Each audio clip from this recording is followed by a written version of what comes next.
বিজয়ের ৫৪তে বাংলাদেশ ফুলে ফুলে ছেয়ে গেছে স্মৃতিস্তম্ভ। বীর মুক্তিযোদ্ধাদের শ্রদ্ধা জানাতে সর্বস্তরের মানুষের ঢল। ছাত্র জনতা ঐক্য অটুট রাখার প্রত্যয়।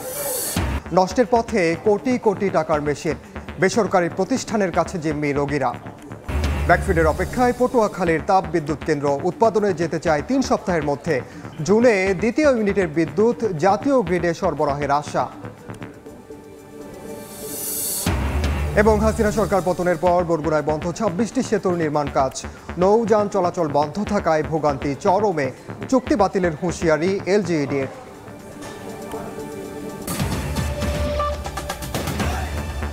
আমন্ত্রণ সময় সংবাদের নিয়মিত আয়োজন। বিভাগীয় সময় থাকছে সপ্তাহের ৭ দিন ভিন্ন ভিন্ন বিভাগের সংবাদ নিয়ে।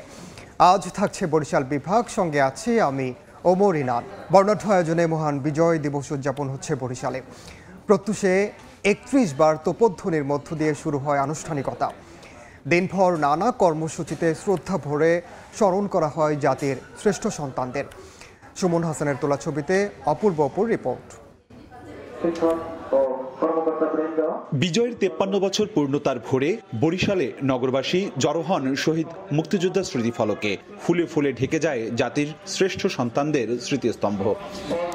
শহরের ডিসি অফিস সংলগ্ন এখানে প্রথমে শ্রদ্ধা নিবেদন করেন বিভাগীয় কমিশনারের নেতৃত্বে মাঠ প্রশাসনের শীর্ষ কর্মকর্তারা। পরে সেখানে বিভিন্ন রাজনৈতিক, সামাজিক, পেশাজীবী, সাংস্কৃতিক সংগঠন সহ গণমানুষের ঢল নামে। বুদ্ধভূমিতে আমরা পুষ্পার্পণ অর্পণ করেছি এবং সকাল ৯টায় আমাদের আনুষ্ঠানিকভাবে জাতীয় সঙ্গীতের সাথে জাতীয় পতাকা উত্তোলন করা হয়েছে। এদিকে বিজয় দিবসে বর্ণাঢ্য র্যালি বের করে মহানগর ছাত্র শিবির। শোভাযাত্রা করে আনন্দ উদযাপন করেন স্থানীয় বিএনপি ও অঙ্গ সংগঠনের নেতাকর্মীরা। ২০২৪-এ যে স্বাধীনতা পেয়েছি, এটাকে আমরা নতুন করে আসলে যেই ৭১-এর স্বাধীনতা ছিল সেটাকে নতুন করে আমরা আবার উদযাপন করতেছি। আমাদের কর্মসূচিগুলোর মধ্যে থাকছে যে শীত বস্ত্র বিতরণ কর্মসূচি, এরপরে থাকছে আমাদের টুর্নামেন্ট কর্মসূচি। আগামী দিনে একটি সুষ্ঠু নির্বাচনের মাধ্যমে একটি সংসদীয় গণতন্ত্র আবার পুনঃপ্রতিষ্ঠা হবে, এটাই আমাদের আশা। অপরদিকে রিপোর্টার্স ইউনিটি আয়োজিত অনুষ্ঠানে বিএনপি চেয়ারপারসনের উপদেষ্টা মুক্তিযোদ্ধা মুজিবুর রহমান সরোয়ার জানান, দেশে প্রকৃত স্বাধীনতা অর্জনে সবাইকে একাট্টা হয়ে কাজ করতে হবে। সাম্য, সমতা, ন্যায় বিচার, আইনের শাসন আমাদের যেসব দাবিগুলো ছিল, বৈষম্যের আকাঙ্ক্ষা থেকে বাংলাদেশের সৃষ্টি, সেই বৈষম্য ছিল। ২২ পরিবারের কথা শুনেছি, সেগুলো থেকে আজকে আমাদেরকে সেই চেতনা বাস্তবায়ন করা যায়নি।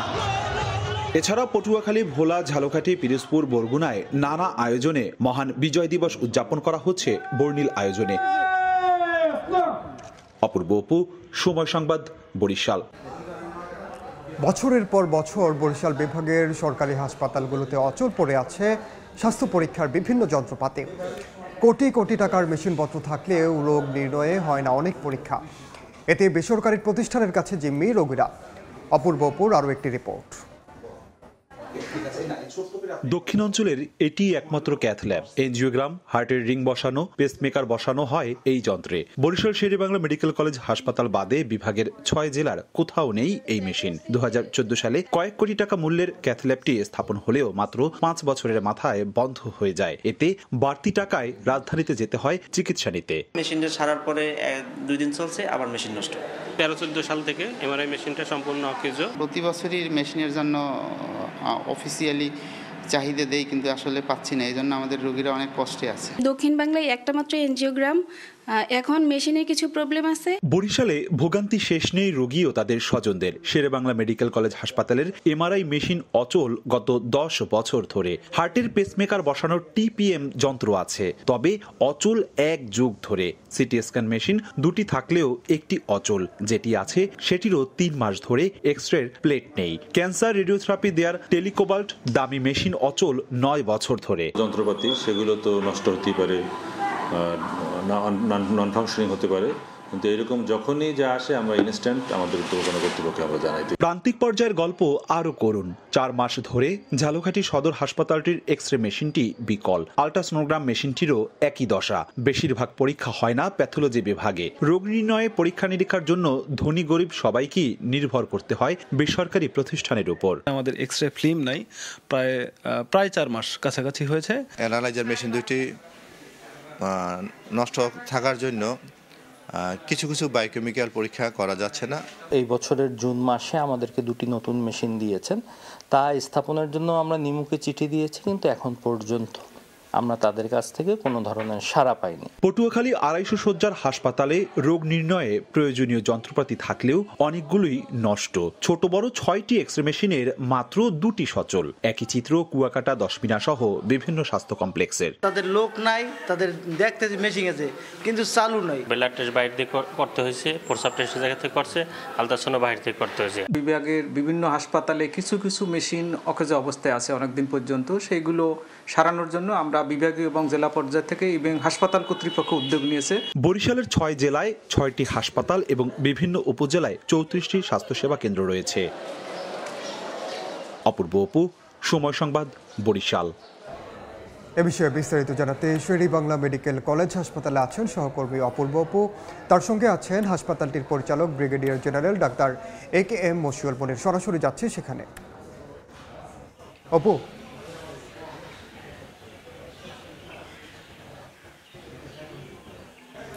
আচ্ছা, আপনি জানেন যে বরিশাল বিভাগের যে 6টি জেলা হাসপাতাল রয়েছে এর বাইরে 34টি উপজেলা স্বাস্থ্য কমপ্লেক্স রয়েছে। এখানকার বিভাগীয় স্বাস্থ্য কর্মকর্তা জানিয়েছেন যে আসলে প্রত্যেকটি হাসপাতালেই কোনো না কোনোভাবে হালকা কিংবা ভারী মেশিনারিজ যেগুলো রয়েছে অনেকগুলোই অকেজো, অর্থাৎ রোগ নির্ণয়ের যে মেশিনগুলো সেগুলো বেশিরভাগই অনেকগুলোই অকেজো। তার মধ্যে বরিশাল শের-ই-বাংলা মেডিকেল কলেজ হাসপাতালে আরও বেশি ভয়াবহ চিত্র এটি।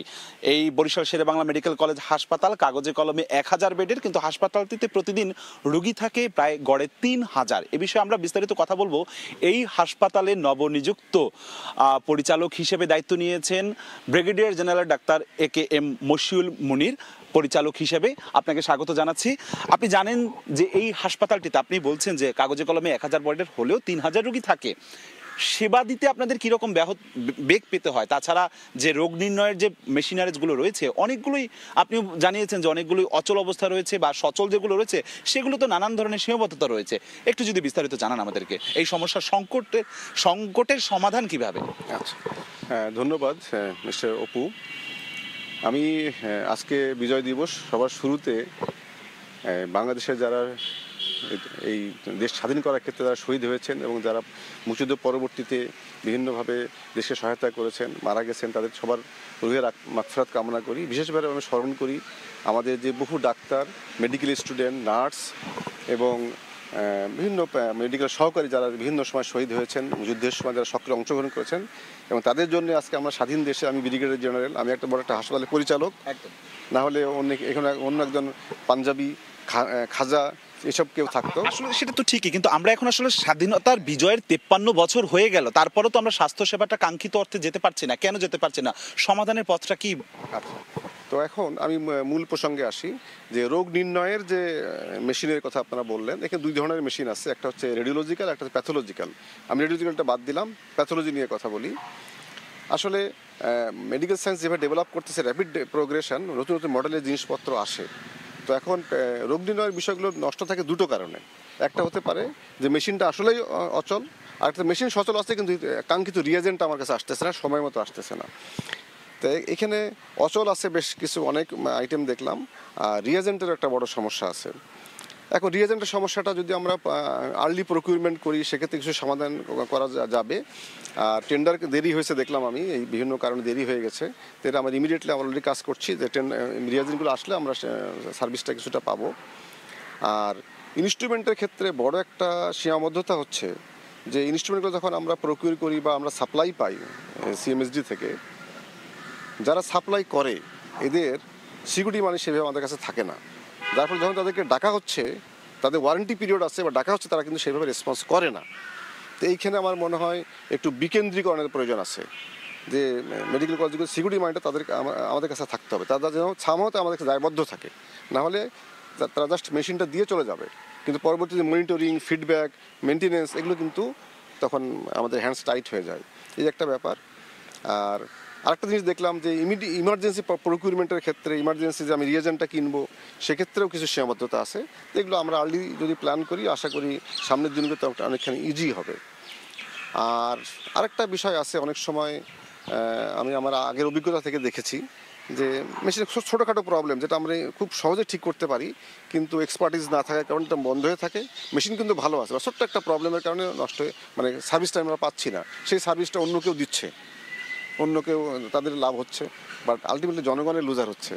তো আমরা এই বিষয়গুলো দেখলে আমরা আশা করি যে এই যে অন্য কেউ, এটি আপনিও বুঝতে পারছেন বা আমাদেরও অনুসন্ধানী রিপোর্ট একাধিকবার সময় টেলিভিশনে প্রচার হয়েছে, কতিপয় অসাধু কর্মকর্তা আপনাদের এই হাসপাতালের বাহিরের প্যাথোলজি ল্যাবের সাথে জড়িত থেকেছে। এটি আমাদের সময় টেলিভিশনে অনুসন্ধানী একাধিক রিপোর্ট প্রচার হয়েছে। আপনি সদ্য যোগদান করেছেন, 1 সপ্তাহ হয়েছে, আপনি কি তাদের বিরুদ্ধে ব্যবস্থা নেবেন? আচ্ছা, না, এখানে একটা খুব ভালো কথা বলেছেন আপনি। এখানে আসলে আমাদের দুইভাবে কাজ করতে হবে। আমরা কি সেলফ সাফিসিয়েন্ট? না, আমাদের কিন্তু বাইরের ক্লিনিক ল্যাবরেটরি সাপোর্ট লাগবে, কোনো সন্দেহ নাই। বিকজ আমার 500 বেডের হাসপাতাল, রুগী থাকতেছে 3000, আবার 500 বেডে কিন্তু ম্যান পাওয়ার নেই, ম্যান পাওয়ার আছে 386 জনের, কারণ সদর হাসপাতাল আলাদা হয়ে গেছে। সো এখানে আমি ম্যান পাওয়ার আছে কিন্তু বেসিক্যালি 386 বেডের হাসপাতালে, বাট আমার সার্ভিস দিচ্ছি 2500 বা 3000, তার মানে কত গুণ? প্রায় 15 গুণ বা 14, 10 গুণ, 20 গুণ বেশি। তো আমরা তো স্বয়ং সম্পূর্ণ না। স্বয়ং সম্পূর্ণ না করেই কি এই কাজটা করা হচ্ছে বাইরের কাউকে সুবিধা দেবার জন্য? না, এটা আসলে গভর্নমেন্ট প্রথমে বেড বাড়ায়, তারপরে আস্তে আস্তে এগুলো ডেভেলপমেন্ট হবে। আপনি দেখেন যে 17 তলা একটা হাসপাতাল হচ্ছে, এটা ডেভেলপমেন্টের অংশ। রেডিওলজি বিল্ডিং হচ্ছে, রেডিওলজি বিল্ডিং ডেভেলপমেন্টের অংশ। তারপর শিশু হাসপাতাল কমপ্লিট হয়ে গেছে, দেখলাম আমি পরশুদিন গিয়েছিলাম, ডেভেলপমেন্টের অংশ। এগুলো কিন্তু এইভাবেই হয় আসলে, একবারে সব কিছু রেডি করে আপনাকে দিবে এমনটা না, আস্তে আস্তে আস্তে আমরা আরও বেশি সক্ষম হব, এটি আছে বাস্তবতা। সক্ষমতা অর্জন অনেকটা এগিয়ে যাচ্ছে, কিন্তু বিজয়ের 53 বছরে এসেও যখন এই প্রশ্নগুলো ওঠে, তখন কি মনে হয় না যে আসলে এই জায়গাতে আরো কাজ করার সুযোগ আছে? হ্যাঁ, এখানে কাজ করার সুযোগ আছে। এখানে একটা বড় প্রবলেম হচ্ছে আমাদের ফোরসাইটনেসের অভাব। আমি জানি যে আমাকে হিসাব করতে 20 বছর পরে এই হাসপাতালটা আমি কী দেখতে চাই। আমার রুগী আছে এখন 3000, তাহলে আমি 20 বছর পরটা কত হবে? এটা কি আমার ম্যানেজমেন্টের সম্ভব কিনা, নাকি আমি আরও সিগমেন্টে ভাগ করব? এই বিষয়গুলো আগে থেকে প্ল্যান না করলে এরকমই হবে। বরিশালবাসী দীর্ঘ বছরের এই অঞ্চলের মানুষের একটা দাবিই ছিল এই হাসপাতালটির যে অব্যবস্থাপনা সেটি নির্মূলের জন্য একজন সেনা কর্মকর্তাকে দায়িত্ব দেওয়া হোক। অবশেষে সেটি পূর্ণ হয়েছে, আপনি 1 সপ্তাহ হয়েছে যোগদান করেছেন। আপনার ভিশনটা এখন কীরকম থাকবে এই বরিশালবাসীর জন্য, গোটা দক্ষিণ অঞ্চলের জন্য? আচ্ছা, আমি অলরেডি একটা কাজ শুরু করেছি, সেটা হচ্ছে আমি সব স্টেক হোল্ডার যারা আছেন, ইনক্লুডিং যারা বাইরে ব্যবসা করছেন, সবার সাথে আমি কিন্তু অলরেডি আমার বসা হয়ে গেছে মেজরিটির সাথে, এবং আমি আপনাদের সাথেও বসেছি, কারণ আপনাদের সহায়তা আমাদের দরকার আছে সব ক্ষেত্রে। তো সবাইকে নিয়ে আলোচনা করে আমি কিন্তু অনেক পয়েন্ট পেয়েছি, এগুলো আমি নোট ডাউন করেছি, এবং আমি সামনের দিনগুলোতে আস্তে আস্তে একটা করে ধরবো। একসাথে সবগুলো জায়গায় হাত দিলে কোনোটাই সাস্টেন করতে পারবে না। আমার কথা হচ্ছে আমি যা কিছু করবো দ্যাট মাস্ট বি সাস্টেইনেবল, সেজন্য দীর্ঘমেয়াদে সচল থাকে। তো আমি ইনিশিয়ালি সবার সাথে বসে এখন আমি গ্র্যাজুয়ালি কাজগুলো করব। কাজের লিস্টটা অনেক লম্বা, এটা এই স্বল্প সময় বলার প্রয়োজনও নাই। এটা আপনারা হয়তো 2-3 মাস পরে এটা কিছুটা চেঞ্জ বুঝতে পারবেন বলে আমি বিশ্বাস করি, যদি সবাই সহায়তা করে, এবং আমার বিশ্বাস সবাই সহায়তা করবেন, এবং আমি ওই ফিডব্যাকটা, পজিটিভ ফিডব্যাকটা পেয়েছি অলরেডি। প্রথম কোন কাজটি করবেন, এটি আমার সব শেষ প্রশ্ন। আপনি প্রথম এখন কোন কাজটি করবেন? আচ্ছা, প্রথম একসাথে অনেকগুলো কাজ করব। আমি একসাথে অ্যাম্বুলেন্সের ডিসিপ্লিন ঠিক করব, তারপরে আপনার অটো এইসব হবে, মেডিকেলটা পরিষ্কার হবে, মানুষ যেন ভিজিবল একটা চেঞ্জ পায়। সবার আগে আমার দরকার ক্লিননেসটা বাড়ানো, পরিষ্কার পরিচ্ছন্নতা বাড়ানো দরকার। বাথরুমগুলোর অবস্থা খুবই খারাপ, স্বাভাবিকভাবেই 500 জনের বাথরুম ব্যবহার করতেছে 3000, যা হওয়ার তাই হবে। তো আমি মেনলি ডিসিপ্লিনটা, বাইরের ডিসিপ্লিনটা এবং ভিতরের পরিষ্কার পরিচ্ছন্নতা আমি মেনটেন করব। ধন্যবাদ, আপনার জন্য শুভকামনা রইল। এই যে নতুন পরিচালক, তার অনেক ভিশন নিয়ে কাজ করতে চাচ্ছেন এই হাসপাতালটির পরিবর্তনের জন্য।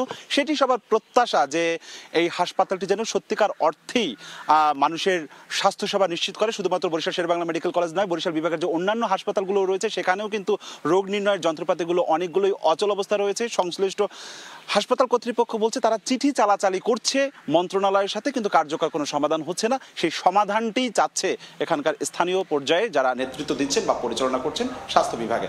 আমার কাছে সবশেষ এতটুকুই খবর ছিল। সরাসরি যুক্ত ছিলাম বরিশালের শেরেবাংলা মেডিকেল কলেজ হাসপাতালে। বিদ্যুৎ উৎপাদনের জন্য ব্যাকফিট পাওয়ারের অপেক্ষায় পটুয়াখালী 1320 মেগাওয়াট তাপ বিদ্যুৎ কেন্দ্র। 440 কিলোভোল্ট বিদ্যুৎ পেলে আগামী 3 সপ্তাহের মধ্যে উৎপাদনে যাবে প্রথম ইউনিট। আর আগামী জুন মাসে দ্বিতীয় ইউনিট থেকে উৎপাদিত বিদ্যুৎ বাণিজ্যিকভাবে জাতীয় গ্রিডে যুক্ত হবে বলে আশা কর্তৃপক্ষের। সুজন দামের ছবি ও মোহাম্মদ মনির হোসেন বাদলের তথ্য নিয়ে রিপোর্ট। পটুয়াখালী 1320 মেগাওয়াট ক্ষমতা সম্পন্ন তাপ বিদ্যুৎ কেন্দ্রটি উৎপাদনের জন্য প্রস্তুত হয় গেল বছরের অক্টোবরে। কয়লা খালাসের জেটি নির্মাণ, কনভেয়ার বেল্ট, টারবাইন, চুল্লি, steel structure, boiler, cooling tower সহ জেনারেটরের গুরুত্বপূর্ণ যন্ত্রাংশ বসানোর কাজও শেষ। গেল মে মাস থেকে প্ল্যান্টটি চালু করতে ব্যাকফিট পাওয়ারের জন্য আবেদন করলেও বিদ্যুৎ ঘাটতিতে তা সম্ভব হয়নি। তবে উৎপাদনে যেতে প্রয়োজনীয় প্রস্তুতি সেরে রেখেছে কেন্দ্রটি। ট্রান্সফরমার, জেনারেটর সবকিছুর কার্যক্রম পুরোপুরি সম্পন্ন করা হয়েছে। বয়লারে হাইড্রো টেস্ট কমপ্লিট করেছি এবং আমাদের বয়লারের কেমিক্যাল ক্লিনিং সম্পন্ন হয়েছে। ইতিমধ্যে পরীক্ষামূলক বিদ্যুৎ উৎপাদনের জন্য কয়লা ও লাইমস্টোন মজুত করা হয়েছে। সম্পন্ন হয়েছে বাণিজ্যিক উৎপাদনের জন্য কয়লা আমদানির চুক্তিও, যা চলতি মাস থেকেই আসতে শুরু করবে প্ল্যান্টে। ব্যাকফিল পাওয়ার পেলে আগামী 3 সপ্তাহের মধ্যে পরীক্ষামূলক উৎপাদনে যেতে পারবে বিদ্যুৎ কেন্দ্রটির প্রথম ইউনিট। পাওয়ার প্ল্যান্ট অপারেশনের ফুল পার্টটাই আমরা কমপ্লিট করেছি, শুধুমাত্র হচ্ছে আমরা জেনারেটরটা ওটার সাথে অ্যাটাচ করি নাই। জেনারেটরটা অ্যাটাচ করলে ওটা ঘুরবে এবং হচ্ছে যে বিদ্যুৎ উৎপন্ন হবে। স্টার্টআপ পাওয়ার দেয়া হলে মার্চে প্রথম ইউনিট থেকে 660 মেগাওয়াট ও জুনে দ্বিতীয় ইউনিট থেকে আরও 660 মেগাওয়াট বিদ্যুৎ জাতীয় গ্রিডে যুক্ত করার আশা কর্তৃপক্ষের। স্টার্টআপ পাওয়ারের ব্যাপারে পায়রা গোপালগঞ্জের 400 কেভি বিদ্যমান লাইনটি 15 থেকে 21শে ডিসেম্বর পর্যন্ত শাটডাউনের জন্য অনুমোদন পাওয়া গেছে। এই শাটডাউনটি পাওয়ার পরে আমরা আশা করছি 22 তারিখের দিকে ব্যাকফিট পাওয়ার পাবো। চীনের নরিনকো ইন্টারন্যাশনাল পাওয়ার কোম্পানি লিমিটেড এবং বাংলাদেশের রুরাল পাওয়ার কোম্পানি লিমিটেড যৌথ বিনিয়োগে বিদ্যুৎ কেন্দ্রটি নির্মাণে ব্যয় ধরা হয়েছে 27,000 কোটি টাকা। এটি পটুয়াখালীতে নির্মিত দ্বিতীয় তাপবিদ্যুৎ কেন্দ্র। সময় সংবাদ, পটুয়াখালী। 5 মিনিটের পথ পাড়ি দিতে সময় লাগে 30 মিনিট। ভোলা শহরের সদর রোড, নতুন বাজার, চকবাজার সহ গুরুত্বপূর্ণ এলাকার সড়ক ও ফুটপাতগুলো ক্ষুদ্র ব্যবসায়ীদের অবৈধ দখলে। জনবহুল এলাকার রাস্তার মধ্যেও ঘর তুলে চলছে রমরমা ব্যবসা। এছাড়া অটোরিকশা ও রাস্তার উপর যত্রতত্র পার্কিংয়ের কারণে চরম ভোগান্তিতে পৌরবাসী। দীর্ঘদিন ধরে এমন অব্যবস্থাপনা চললেও কোনো পদক্ষেপ না নেওয়ায় ক্ষুব্ধ সাধারণ মানুষ। তবে শিগগিরই উচ্ছেদ অভিযানের কথা জানিয়েছে পৌর কর্তৃপক্ষ। নাসির উদ্দিন লিটনের রিপোর্ট, ছবি তুলেছেন উৎপল দেবনাথ। ভোলা শহরের প্রাণকেন্দ্র নতুন বাজার থেকে চকবাজার, সদর রোড, কাঁচা বাজার ও খালপাড় সড়কে সহজ যোগাযোগের জন্য পৌরসভা থেকে নির্মাণ করা এই সেতুটি, যা এখন ব্যবসায়ীদের দখলে। সেতুর দুই পাশে নানা পণ্যের দোকান সাজিয়ে বসেছেন ব্যবসায়ীরা। সাধারণ মানুষ ও যানবাহন চলাচলে বাধা সৃষ্টি করে চলছে বেচাকেনা। নতুন বাজারের মূল রাস্তার 4 থেকে 5 ফুট দখল করে তোলা হয়েছে ছোট ছোট দোকানঘর। 3 রাস্তার মুখেই বসানো হয়েছে ফলের দোকান। ওই রাস্তার পাশের ফুটপাতগুলোরও একই দশা। একই অবস্থা সদর রোড, বাংলা স্কুলের মোড় থেকে মহাজনপট্টি, চকবাজার, কাঁচা বাজার ও খালপাড়ের। ওইসব রাস্তায় চলাচলকারী রিক্সা সহ অন্যান্য যানবাহনের দীর্ঘ যানজট লেগেই থাকে। 5 মিনিটের পথ পাড়ি দিতে লাগে 30 মিনিট। এটা তো একটা ব্রিজ, এখানে কি ব্যবসা করার জায়গা? এখানে যদি একটা লোক কেনার জন্য দাঁড়ায়, তখন আমাদের এই ফুটপাতটা বন্ধ হয়ে যায়। শহরের গুরুত্বপূর্ণ সড়কগুলোতে প্রতিদিন 2 শতাধিক দোকান বসে। একটি সিন্ডিকেট প্রতি দোকান থেকে বেআইনিভাবে দিনে 50 থেকে 100 টাকা পর্যন্ত টোল আদায় করছে।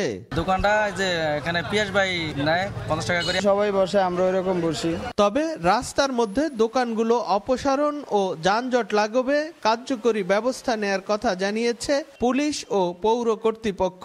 আমরা একটু অভিযানে যাব যাতে ফুটপাত অন্তর্ভুক্ত মানুষের চলাচলের জন্য উপযোগী হয়। কয়েক সপ্তাহের মধ্যেই এর একটা চমৎকার একটা প্রতিফলন আমাদের শহরবাসী দেখতে পারে। ভোলা পৌরসভার প্রধান সড়কগুলোতে 2 শতাধিক অবৈধ দোকান রয়েছে। এছাড়া বিভিন্ন মোটরযানের পাশাপাশি পৌরসভার ভিতরে প্রতিদিন প্রায় 4000 অটো রিকশা চলাচল করে। নাসির উদ্দিন লিটন, সময় সংবাদ, ভোলা। আওয়ামী লীগ সরকার পতনের পর লাপাত্তা ঠিকাদার, কাজ বন্ধ। প্রায় 85 কোটি টাকা ব্যয়ে নির্মাণাধীন বরগুনার 26টি সেতু। এতে অনেক খালে বন্ধ হয়ে গেছে নৌযান চলাচল। ভোগান্তিতে সাধারণ মানুষ। আবার কোনো কোনো সেতু নির্মাণে রয়েছে অনিয়মের অভিযোগও। আর এলজিইডি বলছে বেঁধে দেওয়া সময়ের মধ্যে কাজ শুরু না করলে করা হবে চুক্তি বাতিল। রুবেল হোসেনের ছবিতে সাইফুল মিরাজের রিপোর্ট। 2020 সালের ফেব্রুয়ারিতে বরগুনার খাগদন নদীর সুজর খেয়াঘাট এলাকায় প্রায় 4 কোটি টাকা ব্যয়ে নির্মাণ কাজ শুরু হয় এই সেতুটির। 2021 সালের মে মাসে সেতুর কাজ শেষ হওয়ার কথা থাকলেও এখনও তা হয়নি। এছাড়াও সেতু নির্মাণে রয়েছে অনিয়ম ও নিম্নমানের মালামাল ব্যবহারের অভিযোগ।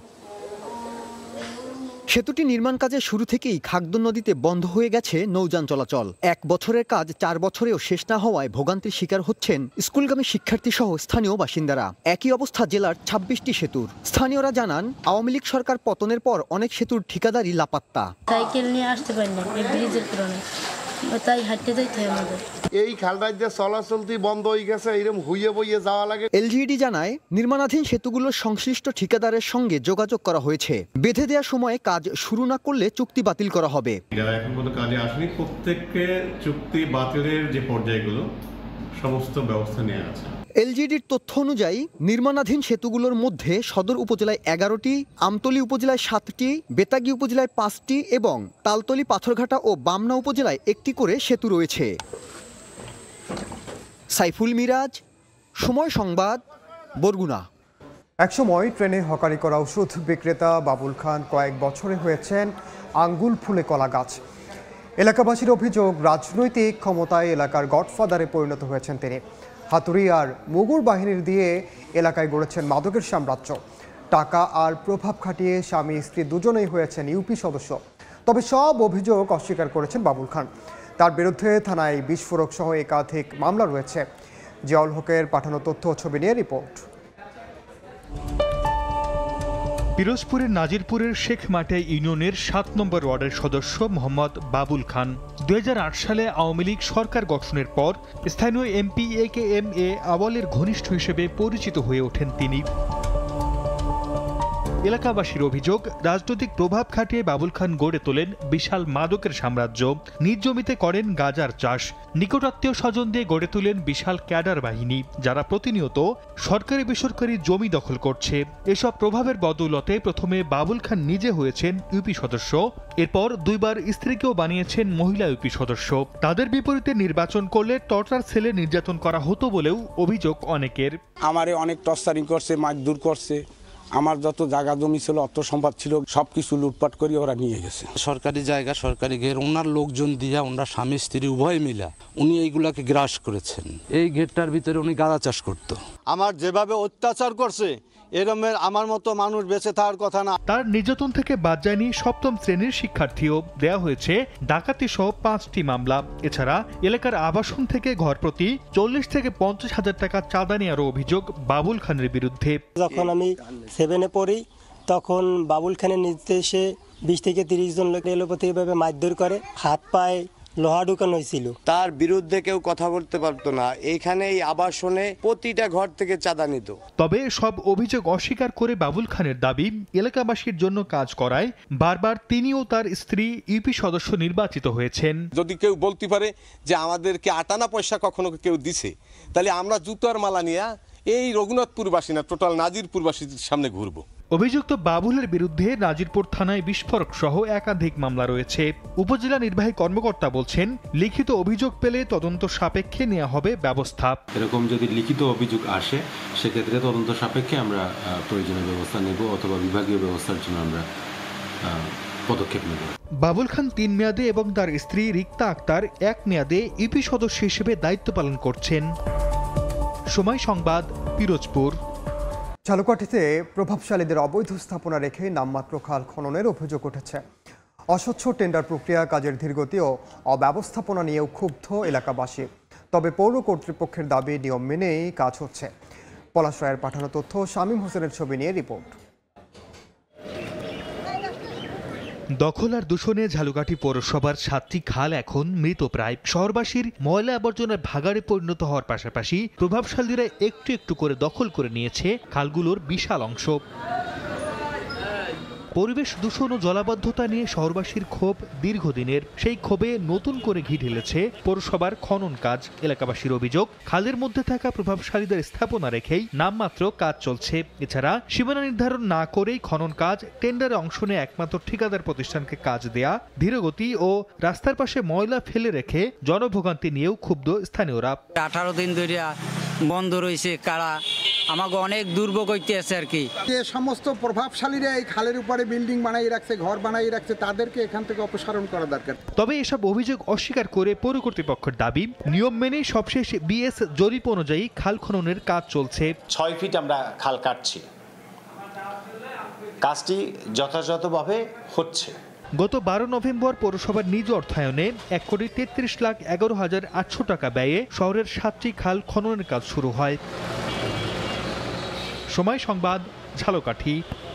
বিভাগীয় সময়ের শীর্ষ সংবাদগুলো জানিয়ে দিচ্ছি আরেকবার।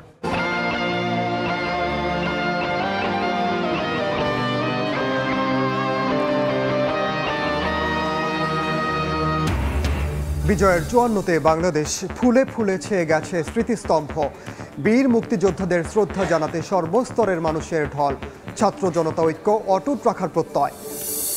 নষ্টের পথে কোটি কোটি টাকার মেশিন, বেসরকারি প্রতিষ্ঠানের কাছে জিম্মি রোগীরা। এবং ব্যাকফিডের অপেক্ষায় পটুয়াখালীর তাপবিদ্যুৎ কেন্দ্র উৎপাদনে যেতে চায় 3 সপ্তাহের মধ্যে।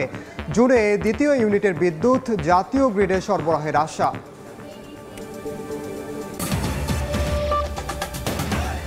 এই ছিল বিভাগীয় সময়ে। আগামীকাল থাকবো রংপুর বিভাগের আয়োজন নিয়ে। সঙ্গে থাকুন সময়ের।